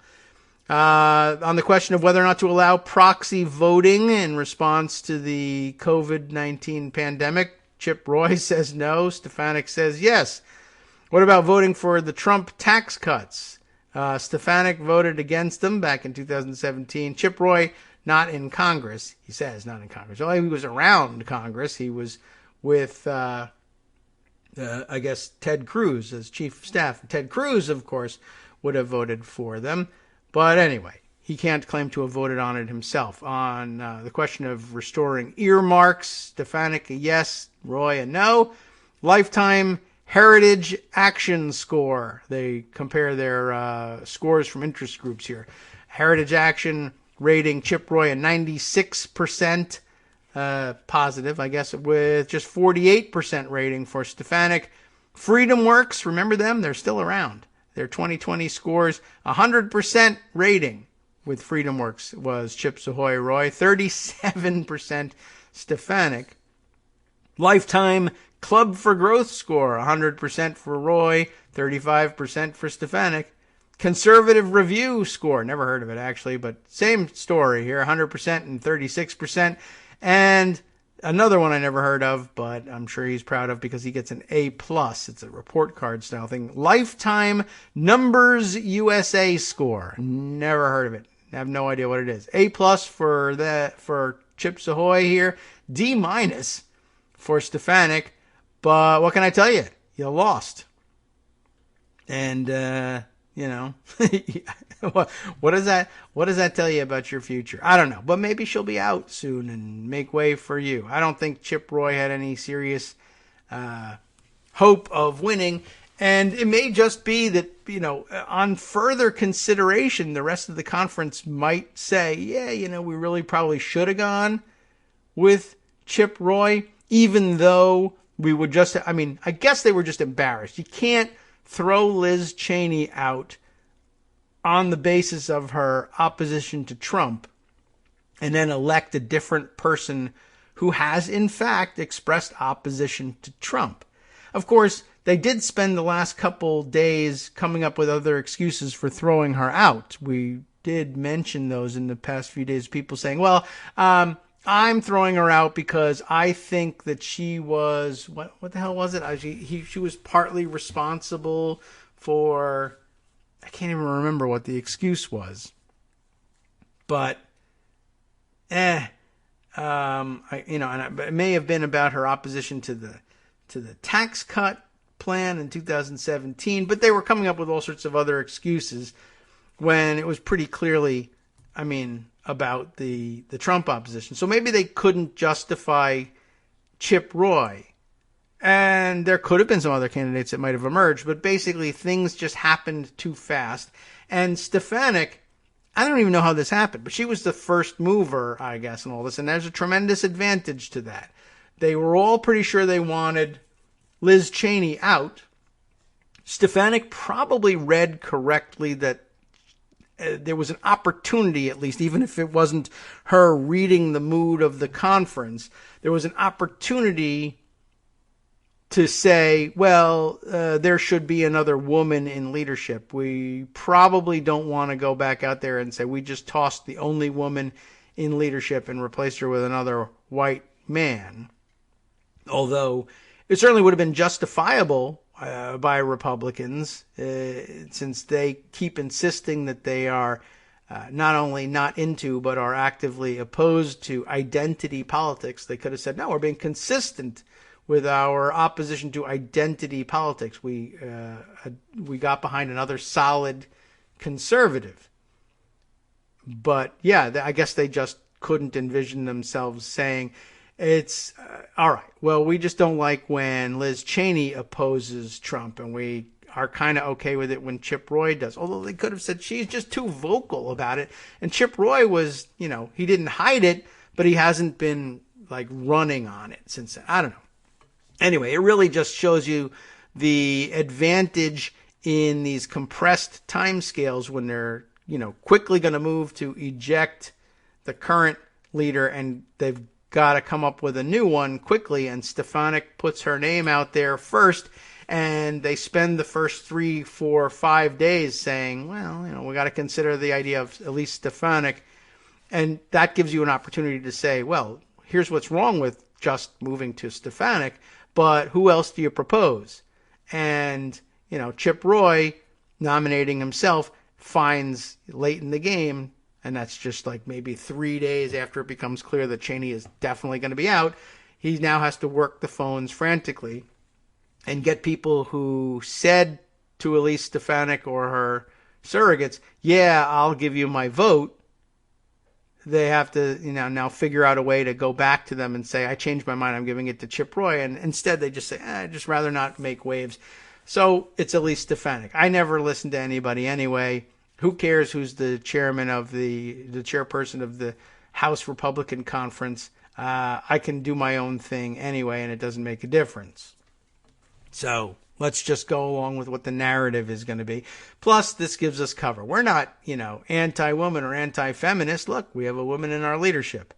I don't listen to her, and she doesn't agree with anything I say. But, other than that, we're fine. So, I don't know, the weird politics, but it is worth noting that there's an extraordinarily high value on being one of the first movers out of the box to say these things. All right, other things we ought to catch up with before the weekend. I'll just note quickly that the Speaker, Nancy Pelosi, reacting yesterday to news of Marjorie Taylor Greene's verbal assault on AOC, saying basically all the things that need to be said about it, except for the fact that we're going to expel her from Congress, because that's not in her control. You need a 2/3 vote to do that. Republicans presumably not quite ready to do that yet. Kevin McCarthy insisting, I don't know anything about it. I didn't see what she said. Back to the I didn't see the tweet excuse that they used for Trump for all those years, even though Kevin McCarthy follows Marjorie Taylor Greene on Twitter and absolutely knew what she was doing and probably reveled in it. But Pelosi saying that it's concerning and really a matter probably for the Ethics Committee to start considering. Really, we should be considering something above and beyond, and we really probably should be talking to Capitol Hill and Metropolitan Police about this. And I wouldn't be surprised if people were thinking about restraining orders to keep Marjorie Taylor Greene away from them, just given her weird stalking history. And it's all on video. She loves videotaping herself stalking people, and all of that can be evidence in a temporary restraining order hearing. Anyway, there is more about that. And Greg Sargent, I think, always a good source for weighing these things appropriately. As you may have heard, he writes, Marjorie Taylor Greene verbally harassed Alexandria Ocasio-Cortez in the Capitol on Wednesday. According to Post reporters who witnessed the event, Greene chased after Ocasio-Cortez and accused her of sympathizing with terrorists and Antifa. It's impossible, he says, to divorce this episode from its larger context. Good, let's not do that. Which is, and he puts an even larger context on it, not just about Marjorie Greene, but a larger view. The larger context is that people like Greene represent a form of ongoing right-wing radicalization that is inextricably bound up with a profoundly deranged and hallucinatory depiction of the left.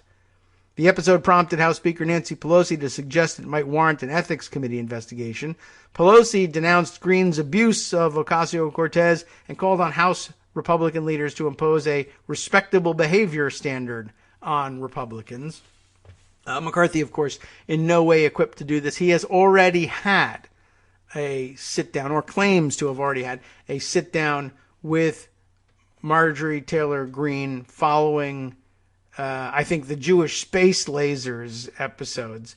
So prior to this, and says, we sat down and we had a good talk and we have an understanding now that she realizes that she can't behave as a member of Congress the way she did as a private citizen. And I mean, this is the most hollow thing possible, because her behavior on Wednesday with AOC is precisely the same behavior she exhibited as a private citizen when she was stalking Ilhan Omar and Rashida Tlaib and David Hogue. And as a member of Congress, Cori Bush and, there's just no way I can remember from minute to minute who the other member of Congress was. And why I can't remember that, I have no idea. But I'll get the name. I did it before the last time. Marie Newman. All right.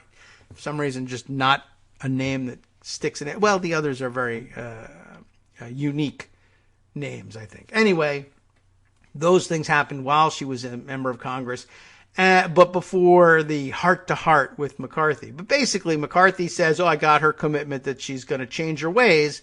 And then she not only didn't change her ways, but did exactly what he said she had agreed she could no longer do as a member of Congress. And he will, do nothing about it. What's he going to be able to do? Nothing. Okay. So that's a pretty empty threat. Let me continue with what Greg Sargent had to say about these things. Some Democrats, though, think more needs to be done, more than just simply referring things to the Ethics Committee, for instance, or imposing some sort of new rule among the Republican conference that, look, if you reflect poorly on Republicans in the House, we're just going to sanction you in some way. Representative David Cicilline of Rhode Island, do I ever get his name right? Plans to ask the House Sergeant-at-Arms to take a more active role, possibly by speaking to Greene and telling her such conduct is unacceptable. That might happen. Once again, she has crossed the line, he said. It's completely unacceptable. There's a pattern of behavior, that's true, and I'm concerned if we don't do something, it will continue to escalate. I'm going to ask the Sergeant-at-Arms to directly speak with Marjorie Taylor Greene and make it clear she can't confront other members of Congress. He continued, though he noted it's unclear precisely what the Sergeant-at-Arms' role is supposed to be in this unusual situation. It may be that they find themselves limited to things that they witness or complaints that people are willing to swear out, I guess. I'm going to discuss what additional steps we can take to ensure that all members can come to work and feel safe, Cicilline told me, vowing to pursue this until he has confidence that everyone can come to work safely. The episode, well, you heard it, the whole Hey Alexandria thing, and when she turned around and threw her hands up in frustration and walked away. Greg says, I don't claim any special insight into Greene's mental condition. I'll help you with that. But it's important to note that Greene regularly traffics in a strain of wildly insane anti-leftist hyperbole that has an appeal far outside her mental precincts. It has great seductive reach on the right, which is no small part of what makes Greene a right-wing superstar. But hey, white ring too. Much of that derangement, of course, is focused on Ocasio-Cortez herself. Indeed, don't forget last September, then candidate Greene posted on Facebook an image of herself with a gun alongside imagery of Ocasio-Cortez and other members of the squad. Remember that? We need strong conservative Christians to go on the offense against these socialists who want to rip our country apart. And that ad, of course, subsequently removed from Facebook. This sort of depiction of a ferociously destructive and monolithic socialist leftist enemy who wants to level the country is regular fodder for Green. She's typically gotten attention for ravings about staged mass shootings and space lasers, but the violently hyperbolic depictions of the leftist threat are even worse, and that's because they carry with them the vague hint that anything is justified in response to that leftist enemy, and that's the part we need to be worried about. These people have shown up and committed terrorist acts before. I think that's what she's actually there to do, but we gotta wait and see. Hi everyone, it's me, Gil. Minimal contributor to content, but regular contributor to funding for Kagro in the morning. Let's change things up from David's so very tired plea for your contributions with a plea of my own. If you want to add your voice to the show, do it. Record your own segment using your favorite recording device and send it to David. Read an article and give your opinion. Write your own essay and read that. The sky's the limit. Well, not really. Try to keep it relatively short so David doesn't have to stress about cutting it and hurting your feelings. Join the hallowed ranks of Greg Dworkin and Joan McCarter and be part of this somewhat witty deep dive into political topics with unnecessary censoring. Lend your voice to the show by sending it to kagrox@gmail.com.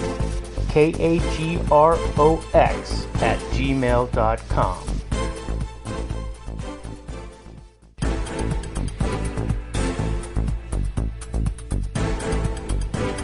All right, welcome back now to the Kagro in the Morning Show here on Netroots Radio. So yeah, we're stuck, I guess, waiting to see what happens, although I did happen to see that Bill had a good suggestion for what to do in the meantime, to assign a Capitol police officer to just shadow Marjorie Taylor Greene and walk around and make sure she doesn't get herself into trouble.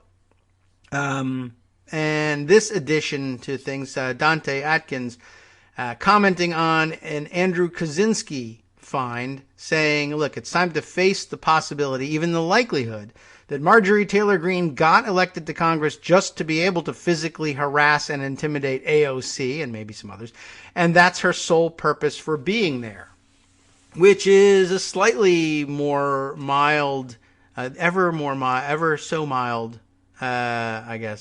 much more mild, there we go, restatement of what I said, which is, look, she's there as a QAnon lunatic assassin, and the idea of putting her in Congress is to arm her and put her in a position to get past security and in a position to physically intimidate or harm, all the people that she decides will rile up her base. AOC, Rashida Tlaib, Ilhan Omar, you name it.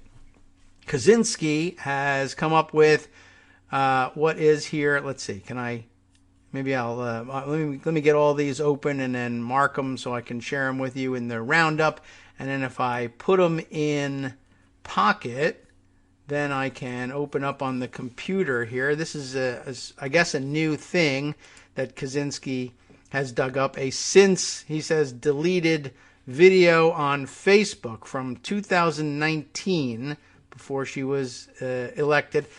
A since-deleted video from 2019 shows Marjorie Taylor Greene harassing AOC's office through a locked door, calling her crazy eyes and telling her through the office's mailbox slot to get rid of your diaper while telling the office to open the door and come out. And you know what? Since we have the ability to do that, let's see if we can't set it up and roll the tape, since this is probably a new find. I don't know if you've seen this one. It's 2 minutes and 20 seconds of crazy. And, hey, maybe it's just something we have the time for after all. What do we got? You want to talk to Crazy Ocasio? You come to this little thing, and you open it up, and you whisper into her. Session. This is confession. Now, this is them laughing. They're at the office door, and it looks like it might be inside the House office building here, and they are opening the mail slot in the wooden front door to the office. And the people she's with who are holding the camera are making the big joke about this. If you want to talk to Crazy Eyes Ocasio, you just open up this mail slot. And so what they're doing is shouting their threats and insults. She's here with two dudes, chunky-ish dudes in black T-shirts, matching black T-shirts and red, I presume MAGA hats. I can't see the front.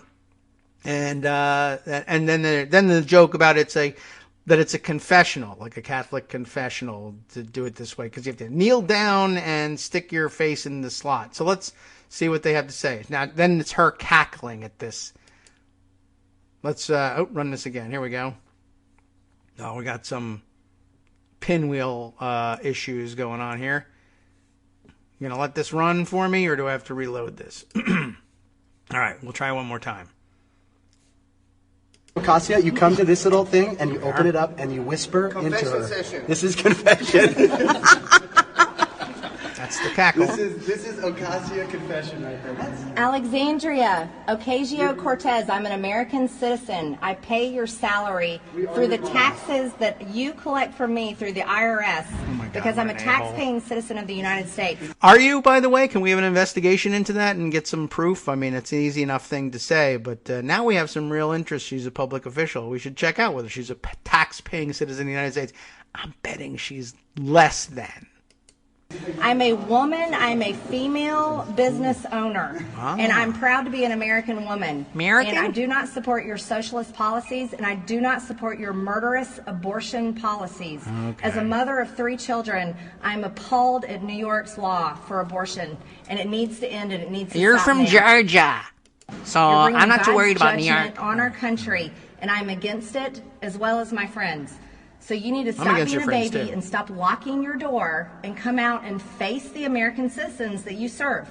If you want to be a big girl, you need to get rid of your diaper and come out and be able to talk to the American citizens instead of us having to use a flap, a little flap. A little flap. I like her. She's kind Sad. of flappy. She's like, she keeps flapping her gums. This is like, this flappy, is, flappy. Yeah. Okay, well, each This, one. this, walking is away ch- now. this is like child games. This is child.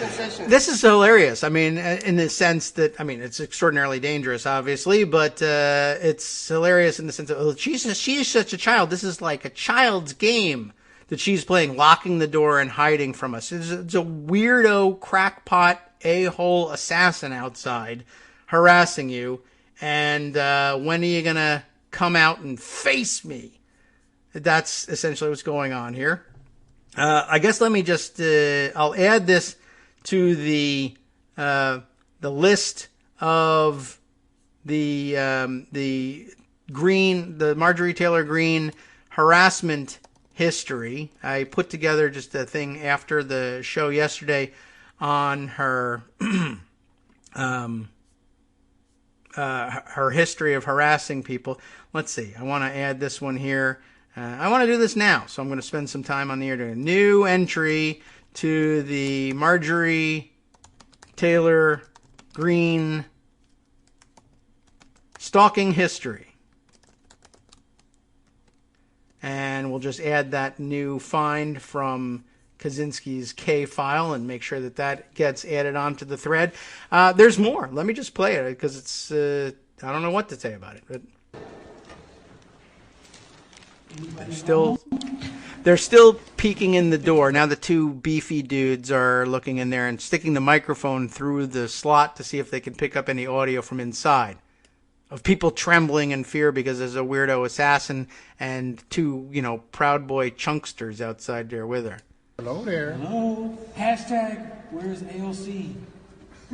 I hear you in there. This is creepy. It's hide and seek.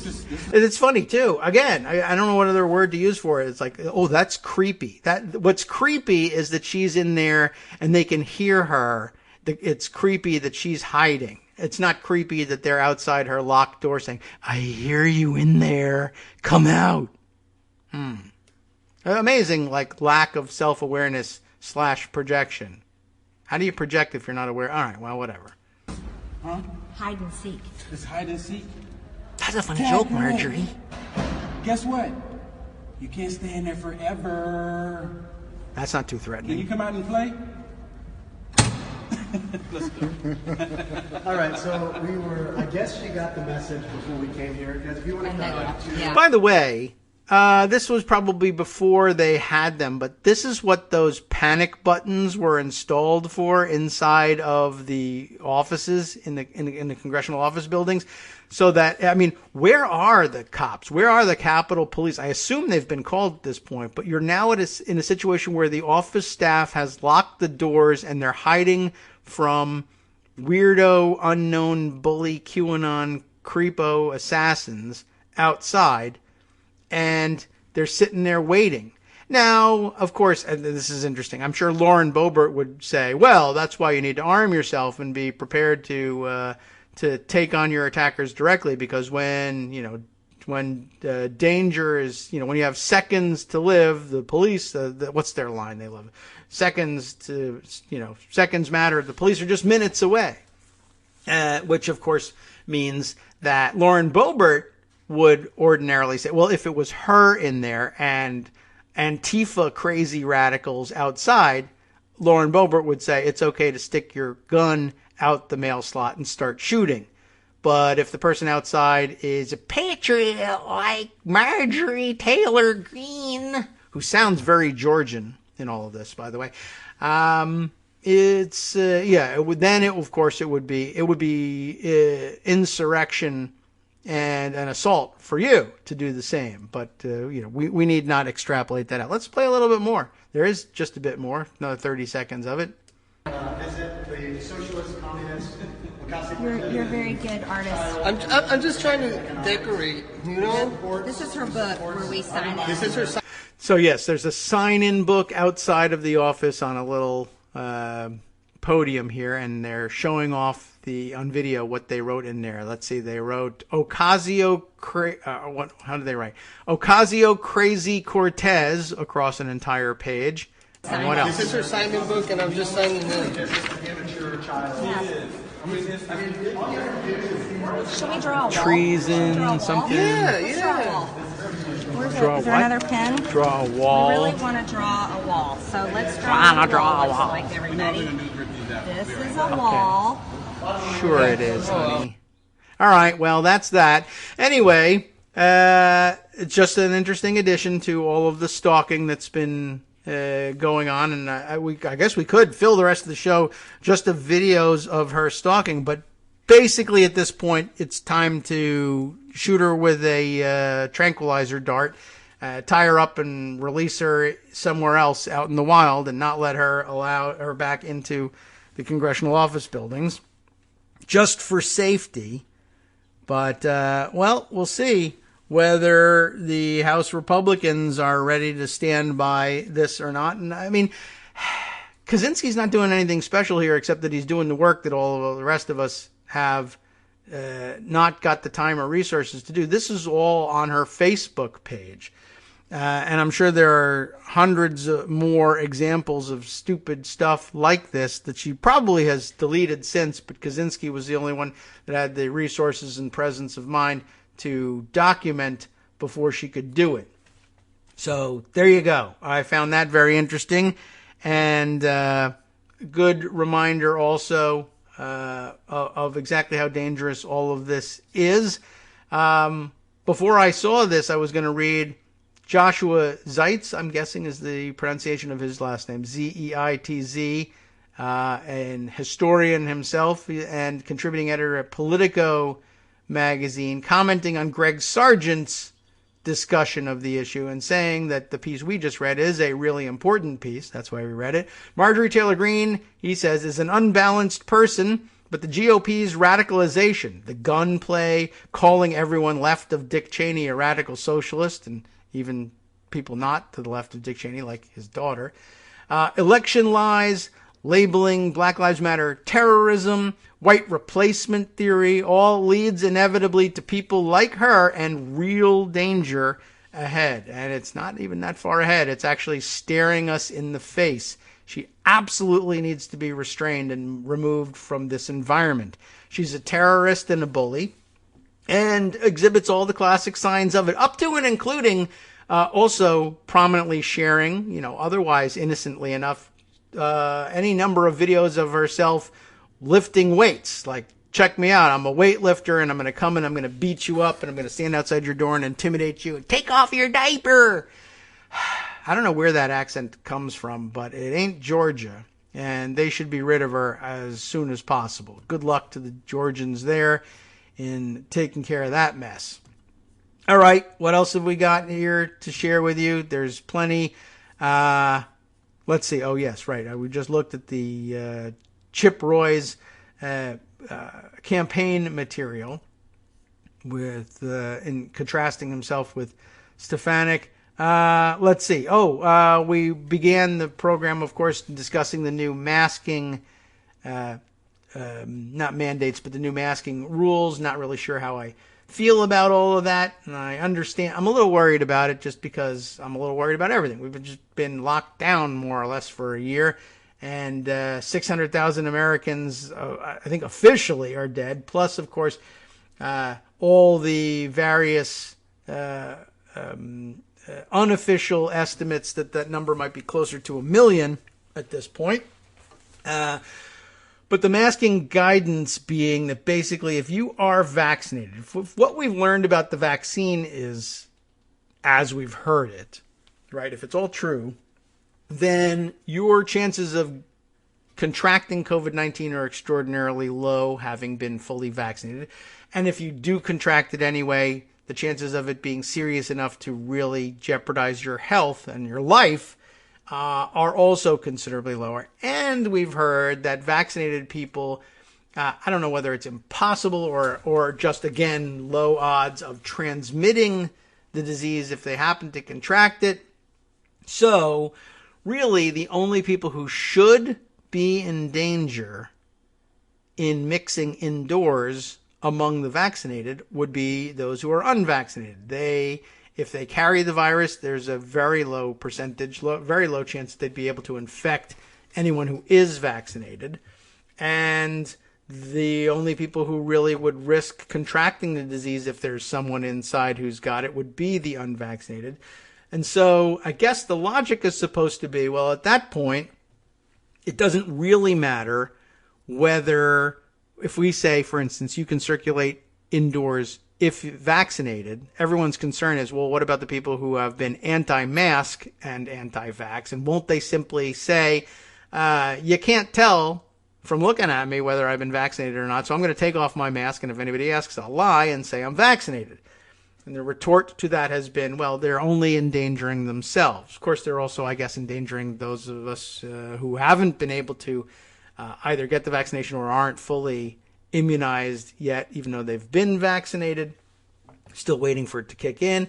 And so, you say, well, if that's the case, or if you want to, I guess you can still wear your masks indoors if you want to. And if people who are unvaccinated want to be safe, they'll wear their mask. Except now I go back to what they told us about masks in the beginning, which was always, this during the period where we were getting questionable advice about masks. But the discussion of the masks was, the anti-maskers said, the virus is tiny. It's not going to be stopped by this loose weave of your cloth mask or anything else. Maybe a KN95 or above would stop it. Maybe not. It's said to be the case, but then you have to make sure you have a good fit and all that. It's all the things we learned about masks. But they were always saying, particularly the cloth mask, and most people are still using the cloth masks, I think, at this point, that won't stop it as a barrier from getting in. But then we all said, well, it's actually more about stopping our own respiratory droplets and aerosols from spreading outward. But now, if that's not an issue for the vaccinated, and it is an issue for the unvaccinated to continue to protect themselves indoors, but the masks don't do anything to filter out the virus, then what was the point? Again, I'm not sure why they would bother being masked, and maybe it's just screw the whole mask thing across the board. And maybe that's the only outcome you're able to get, given that we've also, in a sop to the anti-maskers, said, well, we're not going to have vaccine passports either. So I don't really know what to make of it. And I think around here it's going to take a little while. People are used to their masking. And yes, the CDC says you don't have to. But I guess until the signs come down from the doors of the shops and restaurants or whatever else you might be going into that say a mask is required, normal people will put the masks on. The sign says put the mask on. Anti-maskers probably, if you're around any, are going to start showing up and saying that sign is invalid and you should take it down, which is a pretty good sign that that person is also maybe unvaccinated and you should stay away from them. But for now, I guess we also have to have the kids in masks, and that's going to go over huge, telling the kids you got to wear masks and the adults don't. That's not going to work all that well. And, well, then, of course, there's the issue that I think everybody thought of. Where do they collect the most, the highest concentration of lunatic anti-maskers and anti-vaxxers? And the answer is probably on the House of Representatives floor. So Kristen Wilson, CNN reporter covering Capitol Hill, asked every member of Congress if they've received a vaccination, and here's what happened. The Senate, members of the Senate were willing to answer them. And of the 50 Democrats in the Senate, all 50 were willing to answer and said, we've all been vaccinated. No surprise. Of the 50 Republicans, apparently they got answers, I guess, from everybody, and that's nice. 46 of 50 Republicans said they were vaccinated. I assume Rand Paul says no, he hasn't been vaccinated because I'm immune forever because I'm Rand Paul and something. And in the House, though, where things are a little bit different, 219 Democrats in the House, all 219 answered, all answered in the affirmative, we have been vaccinated. Only 95 of the 212 Republicans in the House were willing to answer that they had been vaccinated. It is unclear at this point whether the remainder, over 100, are vaccinated but refused to say, vaccinated but forgot to say, vaccinated but object to the question, or are just unvaccinated and all of the above, what have you. But greater than half of the House Republican Conference won't answer the question because they're wearing diapers and something, they're afraid and they're playing chicken. You know the deal.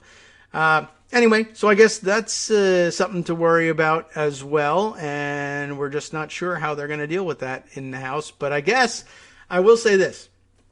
I will say this despite the fact that I'm not supposed to say this. I don't know whether, if I really examine it deep down, somewhere in there, I'm sure there's a germ of righteousness somewhere where I'm saying, okay, well, I don't really want to advocate this, but I really have a overwhelming desire to just say, look, my reaction to it is this. I'm vaccinated.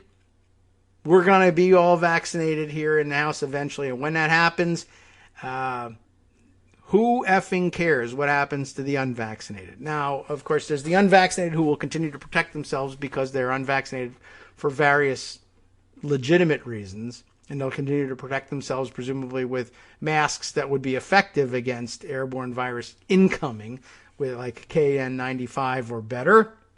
But for the rest of them who are denialists, F them and let it be the neutron bomb for morons that I always thought that this virus could turn into. And if anybody's going to get sick and die, let it be them. Thank you. I know I'm not supposed to wish that on anybody, but I guess I kind of hope it happens and happens quickly and universally so that these people are out of our hair forever. But something, possible redemption, arc, yada, yada. Not supposed to wish this stuff on anybody else. Not for me to judge. No. Okay, true. But I feel like I kind of want that to happen anyway, even though now I will say, well, we can't actually officially advocate that. But we can joke about it here on the radio. It's all a joke. It worked for Rush Limbaugh. He became a millionaire. Then he died. So, I don't know. Maybe the outcomes aren't so great after all. So that's what keeps me hesitant about saying things like that. But then again, it's just been said. So here's another fun thing to exit with, and perhaps we will make this our final item of the day. Maybe, maybe not. We'll see if we can get through more of it. Kyle Cheney no relation to Liz, tweeting out this fun story today. Proud Boy leader Ethan Nordine, I don't know if there's Nordian or Nordine, Nordean, lashed out at Trump on January 20th, as early as 20th. And here we get a transcript of his lashing out, I guess. I don't know whether he did it on Facebook or what, but this is a fun one. Proud Boy leader lashes out at Trump on January 20th when it dawned on him Trump has now left office and not left a pardon behind for him is probably what's going on here. It dawned on him that he'd likely be going to jail for the ex-president, according to new messages revealed by prosecutors last night. They have the text of these things, and here it is. And we can't read it all on the air because if we do, Gil will be right, and we can't have that. So, we like to censor ourselves because reasons. All right, I'm gonna say it. He's Gunna, gonna say it.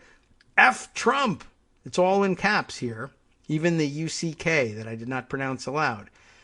F him more than Biden. How about that for anger, right? I've followed this guy for 4 years and given everything and lost it all.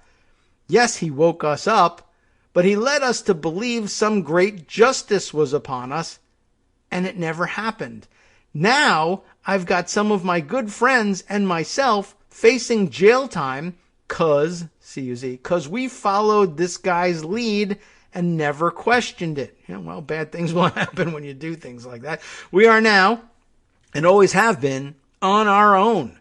So glad he was able to pardon a bunch of degenerates as his last move and crap, the other word for it, on us on the way out. F you, Trump.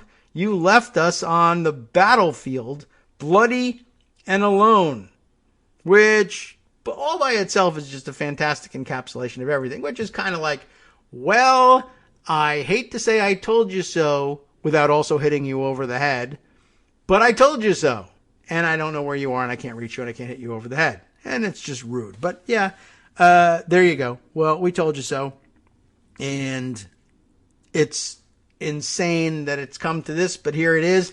I guess I'm glad that you're awake to this now, but who cares? There's no way out of this but to put you in jail. Otherwise, it's just meaningless blather. You have to serve your jail time now in order to make this mean anything, in my view. Not to mention the fact that you actually committed a number of crimes, and that's what happens, or should happen to people like that.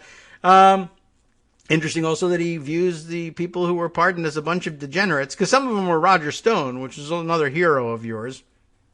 Many of them who are heroes of yours, who now you denounce as degenerates. But there you go. I just find that interesting. Also, I guess what happened here, what was it I was thinking about stopping on here?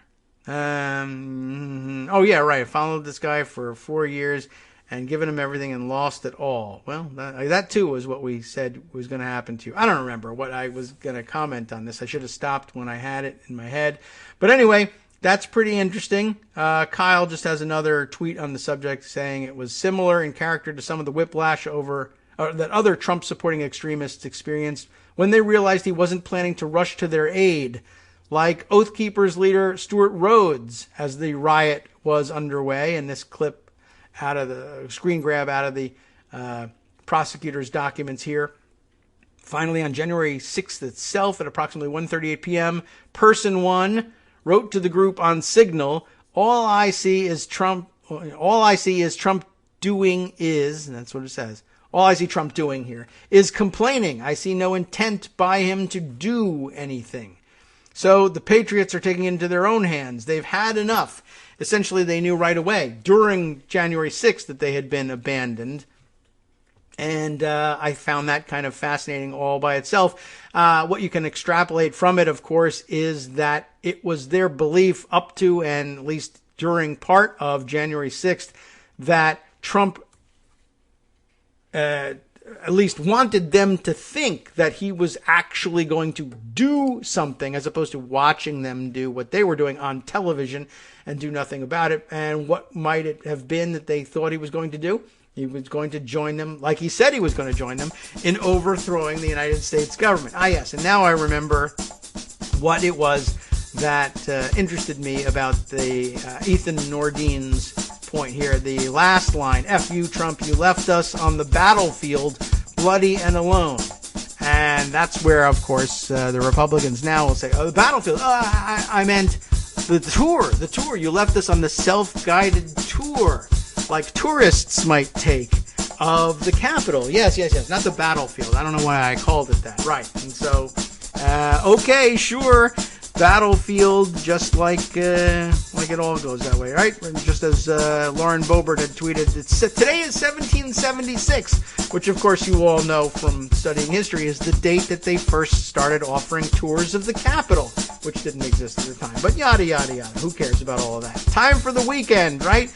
Go out, go forth, be vaccinated, have a good time. But before you do, stay tuned for the West Coast Cookbook and Speakeasy with Justice Putnam, also vaccinated, right? Let's see what he's got on tap for us. Ron DeSantis, boo, might find a way to prevent Trump from being extradited for prosecution. Good. More discussion of that. I am fascinated by that. House Democrats reintroduced legislation that would ensure farm workers get overtime pay after 80 years of being ignored. Missouri Republicans ignored their own constitution. I'll tell you why after this. From netrootsradio.com, you have been listening to Kagro in the Morning with David Waldman. I suspect you already know. They ignored their own constitution and refused to expand Medicaid. Find out why that's a violation of their constitution after this. And former Army Green Beret is scheduled to be sentenced for Russian espionage. Imagine that. Can't believe that good old American patriots could be fooled into that. Coming next.